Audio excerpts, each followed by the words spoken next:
नमस्कार, न्यूज़आवर के खास कार्यक्रम में आपका स्वागत है। मैं हूं देवेंद्र कुशवाहा। प्रधानमंत्री नरेंद्र मोदी रूस के 2 दिन के दौरे के बाद ऑस्ट्रिया पहुंचे। पीएम मोदी की ऑस्ट्रिया की 1 दिन की यह यात्रा काफी व्यस्त भरी रही। साथ ही इस दौरे में क्या कुछ हुआ यह भी जानेंगे। तो आइए शुरू करते हैं ऑस्ट्रिया में पीएम।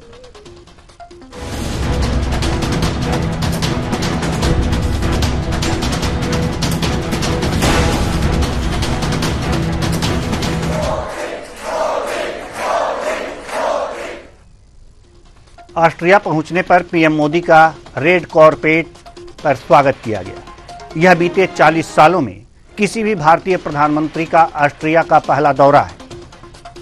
ऑस्ट्रिया के विदेश मंत्री अलेक्जेंडर ने वियना एयरपोर्ट पर उनका स्वागत किया। ऑस्ट्रिया के चांसलर कार्ल नेहमर के साथ पीएम मोदी का डिनर भी चर्चा में रहा। आपको बताएं, इस दौरान चांसलर कार्ल नेहमर ने पीएम मोदी के साथ सेल्फी भी ली। उन्होंने पीएम मोदी के साथ सेल्फी पोस्ट करते हुए लिखा कि प्रधानमंत्री नरेंद्र मोदी, वियना में आपका स्वागत है। ऑस्ट्रिया में आपका स्वागत करना खुशी और सम्मान की बात है। ऑस्ट्रिया और भारत मित्र और साझेदार हैं। मैं आपकी यात्रा के दौरान हमारी राजनीतिक और आर्थिक चर्चाओं की प्रतीक्षा कर रहा हूं। प्रधानमंत्री मोदी ने सोशल मीडिया पर एक वीडियो शेयर किया जिसमें उन्होंने कहा कि ऑस्ट्रिया अपने वाइब्रेंट म्यूजिकल कल्चर के लिए जाना जाता है। मुझे इसकी एक झलक देखने को मिली। वंदे मातरम की धुन पर यह प्रस्तुति बेहतरीन रही। जरा आप भी सुनिए।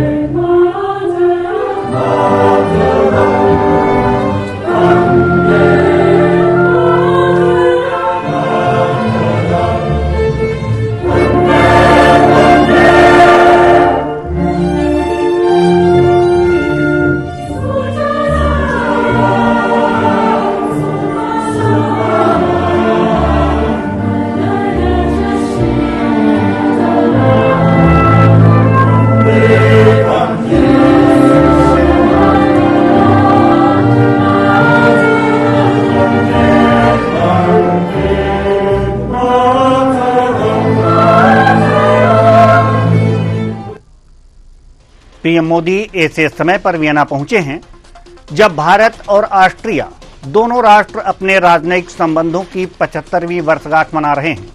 यहां 31,000 भारतीय रह रहे हैं, जिसमें ज्यादा लोग पंजाब और केरल से हैं। ये लोग यहां हेल्थ सेक्टर समेत कई जगह काम कर रहे हैं।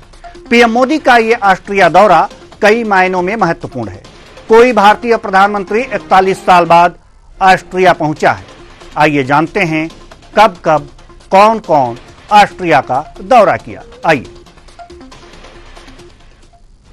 तो सबसे पहले साल 1921 में रविंद्रनाथ टैगोर ने दौरा किया। रविंद्रनाथ टैगोर ने 1926 में भी ऑस्ट्रिया का दौरा किया था। उसके बाद साल 1955 में पंडित जवाहरलाल नेहरू, जो कि प्रधानमंत्री थे, उन्होंने दौरा किया। साल 1971 में श्रीमती इंदिरा गांधी, जो कि तत्कालीन पीएम थी, इन्होंने दौरा किया। और उसके बाद साल 1999 में के.आर. नारायणन राष्ट्रपति, और साल 2011 में प्रतिभा देवी सिंह पाटिल, जो कि तत्कालीन राष्ट्रपति थी, इन्होंने दौरा किया। और ये सभी लोग ऑस्ट्रिया का दौरा किए थे। भारत और ऑस्ट्रिया के बीच सांस्कृतिक आदान प्रदान का एक समृद्ध इतिहास है। वियना विश्वविद्यालय में संस्कृत की पढ़ाई 1845 में ही शुरू हो गई। वहीं रविंद्रनाथ टैगोर ने 1920 के दशक में वियना की यात्रा की। उनकी इस यात्रा में दोनों देशों में सांस्कृतिक और बौद्धिक संबंधों को बढ़ाने में महत्वपूर्ण भूमिका निभाई थी। ऑस्ट्रिया यूरोपीय संघ का सदस्य तो है, लेकिन नेटो का हिस्सा नहीं है। उसकी तटस्थता की यह नीति द्विपक्षीय संबंधों में एक दिलचस्प आयाम जोड़ती है। भारत ने 1953 में ऑस्ट्रिया की सोवियत संघ के साथ समझौता कराया था और यह महत्वपूर्ण भूमिका निभाई थी इस समझौते में। इसी के बाद 1955 में ऑस्ट्रिया को आजादी मिली थी। भारत और ऑस्ट्रिया में राजनयिक संबंध 10 नवंबर 1949 को स्थापित हुए थे। इस तरह 2024 में दोनों देश राजनयिक संबंधों की 75वीं सालगिरह मना रहे हैं। बात करेंगे अब भारत और ऑस्ट्रिया में राजनयिक संपर्क का एक लंबा इतिहास रहा है। भारत ऑस्ट्रिया ने 1983 में संयुक्त आर्थिक आयोग की स्थापना की। इस आयोग ने इस्पात निर्माण प्रौद्योगिकी, रेलवे और धातु कर्म जैसे क्षेत्रों में तकनीकी सहयोग और संयुक्त उद्यम स्थापित करने में सहयोग किया। भारत ऑस्ट्रिया को इलेक्ट्रॉनिक सामान, कपड़ा, जूते और मशीनरी जैसे चीजों का निर्यात करता है। वहीं ऑस्ट्रिया मशीनरी, रेलवे पार्ट्स और स्टील का आयात भारत से करता है। दोनों देशों के बीच 2023 में 2.93 अरब अमेरिकी डॉलर का व्यापार हुआ था। दोनों देशों ने फरवरी 2024 में भारत ऑस्ट्रिया स्टार्टअप ब्रिज की शुरुआत की थी। यह पहल दोनों देशों के बीच नवाचार और उद्यमिता को बढ़ावा देने के लिए की गई थी। भारत ने 2013 में PSLV C-20 के जरिए ऑस्ट्रिया के पहले 2 उपग्रहों का प्रक्षेपण किया था। यह दोनों देशों का अंतरिक्ष प्रौद्योगिकी के क्षेत्र में सहयोग के नए आयाम की शुरुआत थी। बात करेंगे अब, चूंकि ये थे राजनयिक संबंध, लेकिन भारत के पीएम 41 साल बाद ऑस्ट्रिया के दौरे पर पहुंचे तो दोनों देशों के बीच एक साझा घोषणा पत्र तैयार किया गया। आइए इस घोषणा पत्र की क्या खास बातें हैं जानते हैं। भारत घोषणा पत्र की जो खास बातें हैं, फुल स्क्रीन अगर जो हम हमारे दर्शकों को ये दिखाएं तो बेहतर होगा। मैंने पहले भी कहा कि युद्ध का समय नहीं है, समस्याओं का समाधान युद्ध के मैदान में नहीं हो सकता, मासूमों की जान का नुकसान स्वीकार्य नहीं है, ऐसा संयुक्त घोषणा पत्र में कहा गया है। उसके बाद जो दूसरी बात कही, भारत और राष्ट्रीय शांति और स्थिरता की जल्द से जल्द बहाली के लिए वार्ता और कूटनीति पर जोर देते हैं, इसके लिए हम सहयोग करते रहेंगे। तीसरी बात जो इसमें थी, इसके अलावा हमने क्लाइमेट चेंज और आतंकवाद पर भी अपने विचार साझा किए हैं। हम दोनों आतंकवाद की कठोर निंदा करते हैं। यह संयुक्त घोषणा पत्र में यह बातें कही गई। अगली बातें जो थी, हम UNSC और अन्य अंतर्राष्ट्रीय संस्थाओं में बदलाव के लिए सहमत हैं, यानी कि इन मुद्दों पर दोनों देश सहमत हुए, साझा घोषणा पत्र जारी किया गया। आज इसी मुद्दे पर हम चर्चा करेंगे कि आखिर ये जो घोषणा पत्र जारी हुआ है, वास्तव में ये बहुत कुछ कहता है अंतर्राष्ट्रीय मामलों के लिए। साथ ही साथ इस घोषणा पत्र का महत्व क्या है, हम ये भी समझने का प्रयास करेंगे अपने मेहमानों के जरिए। और साथ ही साथ हमारा और ऑस्ट्रिया, यानी कि भारत और ऑस्ट्रिया के व्यापारिक संबंध क्या हैं, ट्रेड क्या हैं, ये भी हम जानने और समझने की कोशिश करेंगे। इसके लिए हमारे साथ 2 मेहमान जुड़े हुए हैं। के विश्वदेव राव, राजनीतिक विश्लेषक, बहुत बहुत स्वागत है आपका हमारे इस कार्यक्रम में। साथ ही साथ मनीष अग्रवाल जी, विदेश मामलों के जानकार, आपका भी बहुत बहुत स्वागत है हमारे इस कार्यक्रम में। हम सबसे पहले मनीष अग्रवाल जी आपके पास आएंगे, विदेश मामलों के जानकार हैं, तो आपसे समझना चाहेंगे कि ऑस्ट्रिया और भारत का जो संबंध है, ऑस्ट्रिया और भारत का जो व्यापारिक संबंध है, 2.93 लाख करोड़ रुपए का 2023 में ये व्यापारिक रिश्ते बने, एक कह सकते हैं कि व्यापार हुआ। लेकिन 41 साल बाद किसी प्रधानमंत्री का किसी देश का दौरा करना, क्या कुछ ज्यादा गैप नहीं दिखता आपको? अगर जो और दौरे हुए होते और समझौते हुए होते तो व्यापार में और वृद्धि हुई होती।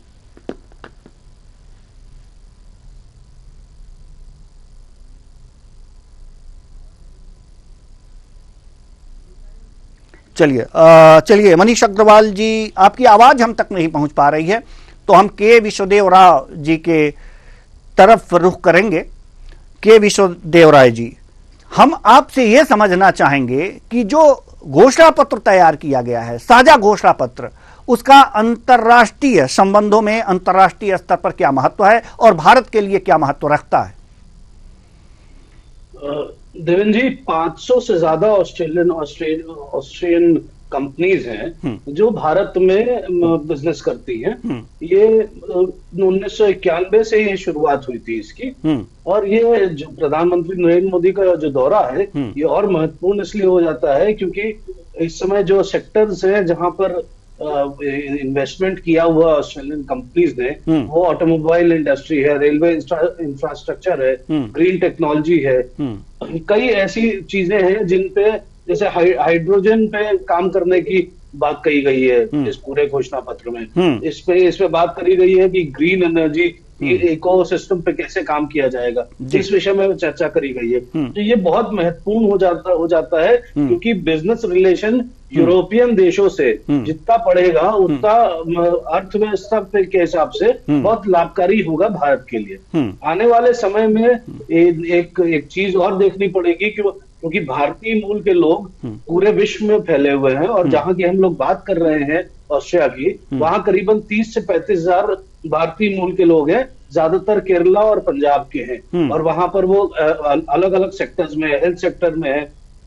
बिजनेस कम्युनिटीज में है वहां पर। तो एक आर्थिक नीति के हिसाब से ये दौरा बहुत महत्वपूर्ण हो जाता है। और विश्व शांति की जो बात हुई थी पिछले इस साल के शुरुआत में स्विट्जरलैंड में एक मीटिंग हुई थी, उसमें भारत ने साइन नहीं किया था रशिया के खिलाफ जो प्रस्ताव आया था। तो रशिया के बाद ऑस्ट्रिया के दौरे कहीं ना कहीं भारत को विश्व पटल पे और मजबूती से दर्शा रहे हैं और दिखा रहे हैं। जी, तो ये घोषणा पत्र ये बताता है कि बहुत ही महत्वपूर्ण चीजें हैं अंतर्राष्ट्रीय संबंधों के लिए और भारत ऑस्ट्रिया संबंधों के लिए। साथ ही साथ अगर एक बात और जो मनीष अग्रवाल जी से हम पूछना चाह रहे थे लेकिन उनसे संपर्क नहीं हो पाया कि ये जो दौरा हुआ है प्रधानमंत्री नरेंद्र मोदी का 41 साल बाद ये दौरा हुआ है, कहा जा सकता है कि कुछ ज्यादा लंबा गैप नहीं हो गया। अगर जो कुछ ज्यादा ही दौरे होते तो कुछ और जो 2.93 लाख करोड़ रुपए का व्यापार हुआ है 2023 में वो कुछ ज्यादा ही दिखता। देवेंद्र जी बिल्कुल सही बात है। पहले की सरकारों ने 2014 के पहले की सरकारें अगर देखें तो उनकी विदेश नीति कहीं ना कहीं पाकिस्तान तक ही सिमट के रह गई थी और वो पाकिस्तान से झगड़े की वजह से पूरा विश्व उसका फायदा उठाता था कि इंडिया पे दबाव बनाना है। लेकिन इस बार देखिए, इस बार प्रधानमंत्री के साथ दो लोग बहुत महत्वपूर्ण लोग गए हैं। एस जयशंकर जो विदेश मंत्री हैं, साथ में national security adviser Ajit Doval साहब गए। इन दोनों लोगों का वहां बहुत महत्वपूर्ण भूमिका है। सिक्योरिटी के रीजन से भारत अपना जो विश्व पटल पर चेहरा बना चुका है कि पाकिस्तान एक आतंकवादी देश है और उसका समर्थन नहीं देना चाहिए। आर्थिक व्यवस्था उसके ऊपर सैंक्शंस लगे हैं, कई देशों ने पाकिस्तान के लोगों के ऊपर सैंक्शंस लगा दिए हैं। तो ये एक वैश्विक तौर पे प्रधानमंत्री नरेंद्र मोदी की कोशिश रही थी 2014 से जब से सत्ता में आए कि विदेशी पटल पे हमारे भारत के लोगों का नाम, भारत का नाम ज्यादा बेहतर तरीके से प्रस्तुत किया जा सके। और कहीं ना कहीं ये कामयाब भी हुआ है। आपने जो एक सवाल पूछा कि 41 साल बहुत देर हो गए, जी बिल्कुल देर हो गई। 41 साल में जो सरकारें रही उन्होंने कहीं फोकस नहीं किया कि इंडस्ट्रियल रेवोल्यूशन आए और विदेशी निवेशक भारत में और तेजी से बढ़े। आप देखिए आज की डेट में शेयर मार्केट कहां पहुंच गया है, नई नई ऊंचाइयां छू रहा है। सेंसेक्स 80,000 के ऊपर पहुंच गया। पिछले 15 सालों में आप देख लीजिए कि अर्थव्यवस्था के हिसाब से भले ही हम तीसरे नंबर पे हो, हम और आने वाले समय में हम तीसरे नंबर पे आने वाले हैं, लेकिन आज निवेशकों की बात अगर करें तो भारत चाइना के मुकाबले बहुत अच्छी तरह विश्व पटल पे आ चुका है। जी, हमारे साथ मनीष अग्रवाल जी पुनः जुड़ चुके हैं। मेरी आवाज आप तक आ रही है?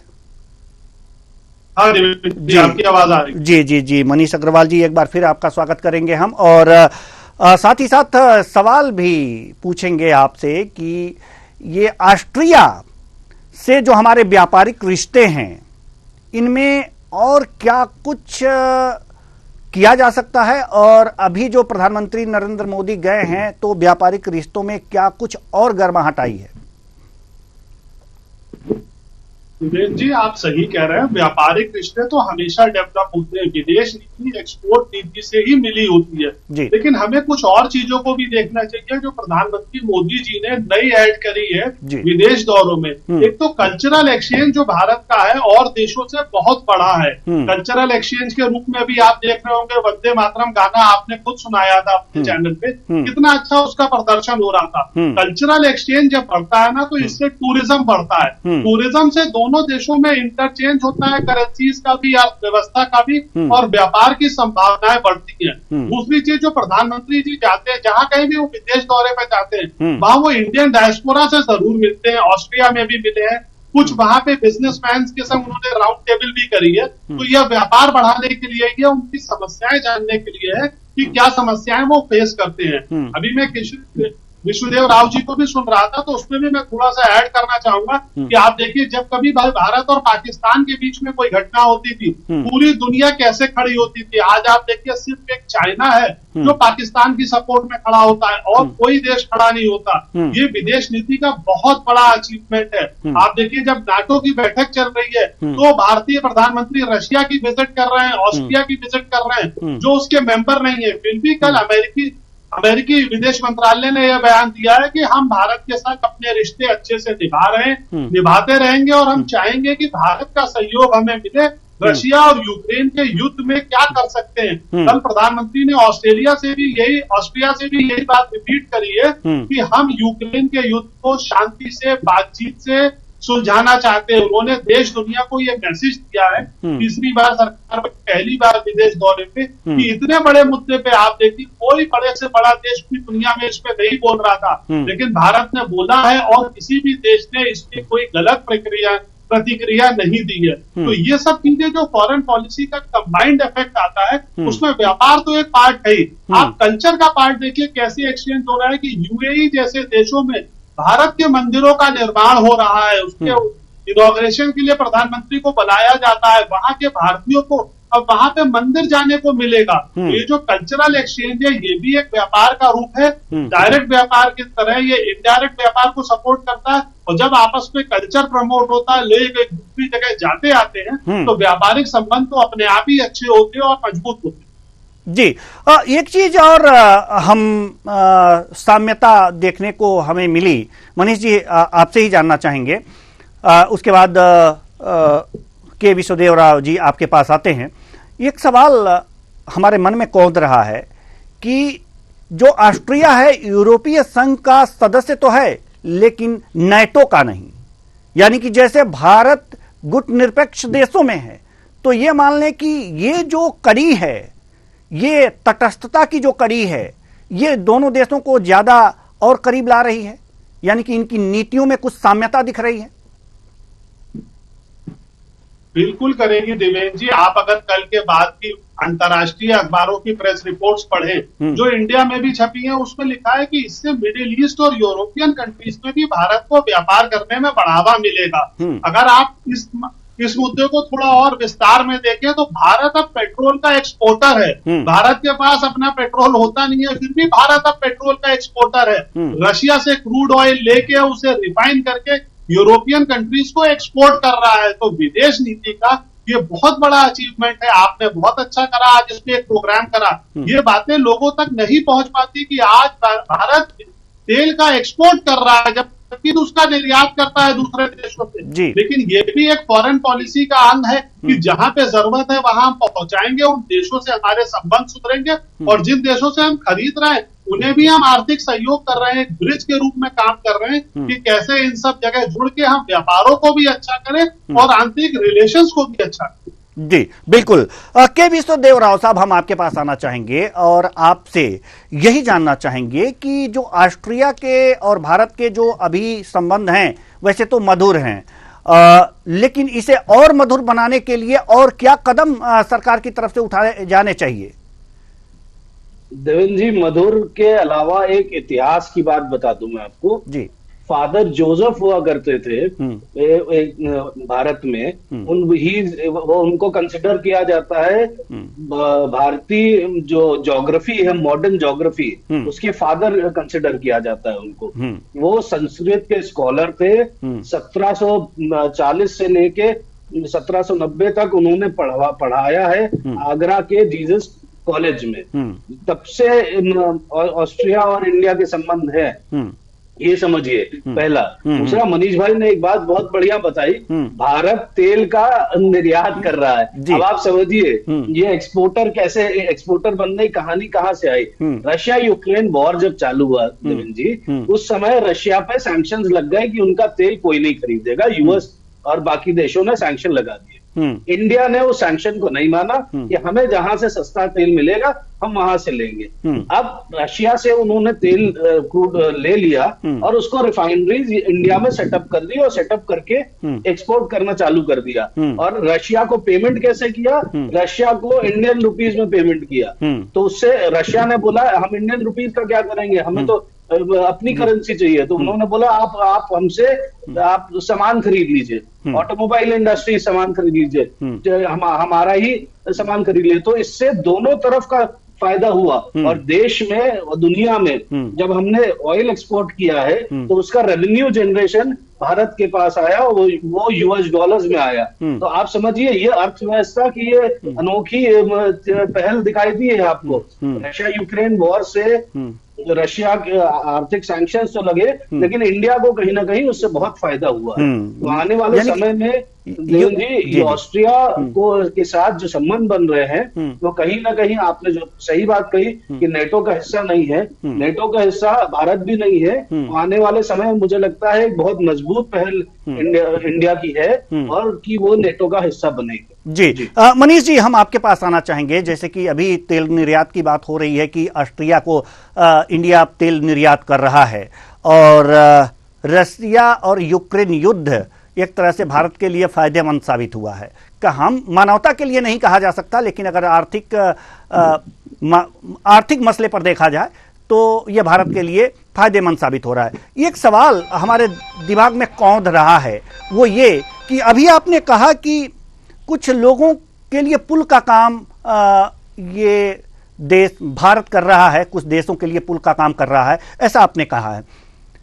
तो जो ये तेल रशिया से खरीद करके ऑस्ट्रिया में निर्यात कर रहा है, यानी कि आयात करके उसे रिफाइन करके ऑस्ट्रिया को निर्यात कर रहा है, तो जाहिर सी बात है कि जो अपने देश में जो तेल बिक्री हो रहे हैं उनसे कुछ ज्यादा ही मूल्य लेकर के वहां दिया जा रहा होगा। बिना फायदे के तो इंडिया ऐसा कर नहीं रहा होगा। लेकिन एक चीज है, कहीं कहीं भारत की लचर व्यवस्था हो जाती है, इस थोड़े से मानवता में आ जाते हैं। जैसे नेपाल को कम दामों में तेल मुहैया करा दिया जाता है, इस तरह की बातें सामने आती हैं। तो क्या ऐसा तो नहीं है कि ऑस्ट्रिया में भी कुछ ऐसा ही हो रहा हो? बिल्कुल प्लेन एंड सिंपल भाषा में ऐसे समझना चाहिए जी कि रशिया से नहीं ले रही थी तो भारत एक माध्यम बन गया उन्हें वहां तक पहुंचाने के लिए, उन्हें सुविधा देने के लिए जी। और इसमें रिबेट्स और ये सब चीजों का कंसिडरेशन जो है ये अलग पॉलिसी डिसीजन है। मैं तो सिर्फ ये कहना चाह रहा था कि जो देश उसको निर्यात करता है वही उसको आयात भी कर रहा है। ये फॉरेन पॉलिसी का एक बहुत बड़ा अचीवमेंट है। हम जिन देशों को दे रहे हैं वो डायरेक्टली रशिया से नहीं ले सकते। हम रशिया को भी उसकी अर्थव्यवस्था में सपोर्ट कर रहे हैं, उन देशों को भी उस अर्थव्यवस्था में सपोर्ट कर रहे हैं। और इस मिडिल के पाथ में जो हमारी कंपनीज को फायदा हो रहा है वो हमें एक्स्ट्रा फायदा हो रहा है। अगर रशिया से हमारे संबंध नहीं होते तो यूक्रेन रशिया के वॉर की वजह से भारत में पेट्रोल के रेट और महंगाई की दर कहाँ होती, इसकी हम कल्पना नहीं जी कर सकते हैं। लेकिन उसे बहुत अच्छे ढंग से कंट्रोल रखा और भारत में पेट्रोल के रेट्स जो है स्टेबलाइज्ड हैं और उसी के संग हम दोनों देशों से और देशों से अपने संबंध बढ़ा रहे हैं। तो ये अर्थव्यवस्था का अचीवमेंट है। आप देखिए, अगर साउथ में आप देखेंगे तो रशिया की सपोर्ट से भारत में एक ऊर्जा का थर्मल एक प्लांट लगा हुआ है जहां से भारत 2000 मेगावाट प्रतिदिन बिजली जनरेट करता है रशिया के न्यूक्लियर फ्यूल से। तो ये जो अचीवमेंट है, ये डिप्लोमेटिक रिलेशंस के ही अचीवमेंट है। वो ऊर्जा हमें तो इस्तेमाल करते हैं, लेकिन अगर वैसे संयंत्र और लगेंगे, अगर हम ऊर्जा में सरप्लस हो जाएंगे तो एक समय ऐसा आएगा तो हम और देशों को उसको दे भी सकते हैं। वो हमारा एक बिजनेस का मॉडल भी हो सकता है। लेकिन आज हम आत्मनिर्भर बनने के रास्ते में तो इन चीजों से आगे बढ़ रहे हैं। तो हमारा उद्देश्य इसमें यही है कि जो सैंक्शंस के बेनिफिट्स जिन कंट्रीज को नहीं मिल पा रहे थे, या जो सैंक्शंस की वजह से आपस में ट्रेड नहीं कर पा रहे थे, हम उस ट्रेड को फैसिलिटेट कर रहे हैं। उससे उन दोनों देशों से हमारे संबंध अच्छे हो रहे हैं। और अमेरिका जैसा देश इस चीजों में भारत की नीति का कहीं ना कहीं सपोर्ट करता दिखता है, विरोध करता नहीं दिखता। जैसे पहले कंडीशंस होती थी, जैसे पहले भारत पे सैंक्शंस लगाई जाती थी और भारत को उन सैंक्शंस को देखना पड़ता। जी बिल्कुल बिल्कुल सही बात आपने कही मनीष अग्रवाल जी, लेकिन आपके पास शायद समय नहीं है, इसलिए बहुत बहुत धन्यवाद आपका कि आप आए और इतना ज्यादा दर्शकों को ज्ञान अर्जन किया, ज्ञान दिया अपना। बहुत बहुत धन्यवाद मनीष अग्रवाल जी हमसे बातचीत करने के लिए। लेकिन के विश्वदेव राव साहब, आप जुड़े रहिएगा, आपसे सवाल है अभी हमारे पास सवाल करने के लिए, आपके पास मेरे पास सवाल है आपसे उत्तर लेने के लिए, तो आप जुड़े रहिएगा। के विश्वदेवराव साहब, हम आपके पास आना चाह रहे हैं। जी, आप तक आवाज जा रही है हमारी? राव साहब, जी बिल्कुल आ रही है, जी जी राव साहब, सवाल यह है कि एक तरफ अमेरिका, जैसे कि अभी रूस का दौरा करने के बाद प्रधानमंत्री नरेंद्र मोदी ऑस्ट्रिया पहुंचे थे, लेकिन जब रूस का दौरा खत्म हुआ उनका, उसके बाद व्हाइट हाउस से एक उनकी जो प्रवक्ता थी, उन्होंने एक बयान जारी किया कि भारत ही ऐसा है कि रूस और यूक्रेन युद्ध बंद करा सकता है, उसमें ऐसी क्षमता है। ठीक है, लेकिन जिस तरह की अभी हम लोगों के बीच बातें हुई थी, तो अगर जो युद्ध बंद होता है तो ऑस्ट्रिया सीधे खरीद सकता है, फिर पुल की कोई जरूरत नहीं होगी, तो हम युद्ध बंद कराने की क्यों सोचें? बहुत सीधा और सिंपल सवाल में। जी नहीं देवेंद्र जी, ये बात नहीं है। मसला इतना आसान नहीं है जितना दिखता है। यूएस जरूर कहेगा कि भारत रुका सकता है, क्योंकि उसको समझ में आ रहा है कि रूस राष्ट्रपति पुतिन और किसी की बात सुनेंगे नहीं। चाइना को वो बढ़ावा नहीं देना चाहता, ये अंतर्राष्ट्रीय मुद्दे हैं। यूएस चाइना को कभी बढ़ता हुआ नहीं देख सकता है। वो इंडिया उसका बेहतर विकल्प है कि इंडिया बढ़ेगा तो ज्यादा बेहतर होगा, क्योंकि भारतीय मूल के लोग जितने यूएस में हैं उतने और कहीं नहीं है। तो यूएस का नेचुरल अलायंस जिसे कहते हैं, दोस्ताना, वो भारत के साथ ज्यादा है, और भारत को वो बढ़ता हुआ देखते हुए उसको रोष नहीं होगा। लेकिन आने वाले समय में सैंक्शन, अगर ये युद्ध बंद भी हो जाता है, तब भी इतनी कटुता आ चुकी है देवेंद्र जी की वो जो रशिया से जो व्यापार की बातें हैं, वो बहुत जल्दी, इतनी जल्दी ठीक नहीं, कड़वाहट जल्दी कहीं ना कहीं नहीं होगी जी, कड़वाहट खत्म नहीं होगी जल्दी। तो जी बिल्कुल। और व्यापार के मसले में भारत इस समय जिस आयाम पे पहुंच चुका है, वहां पर वहां से पीछे हटा नहीं पाएगा कोई इतनी जल्दी। जी, पीछे हटना बड़ा मुश्किल है। तो बहुत बहुत धन्यवाद आपका भी, आप आए और इस चर्चा में शामिल हुए और इतनी अच्छी जानकारी हमारे दर्शकों को दी। तो प्रधानमंत्री ऑस्ट्रिया की एक दिन के यात्रा पर थे, और इस यात्रा के क्या मायने थे और इसमें क्या भारत को लाभ होने वाला था, अंतर्राष्ट्रीय स्तर पर क्या भारत किस तरह से उभर रहा है, और जो घोषणा पत्र हुआ था उसके क्या मायने हैं, यह हमने आपको बताया। फिलहाल इस कार्यक्रम में इतना ही, मुझे दीजिए इजाजत, नमस्कार।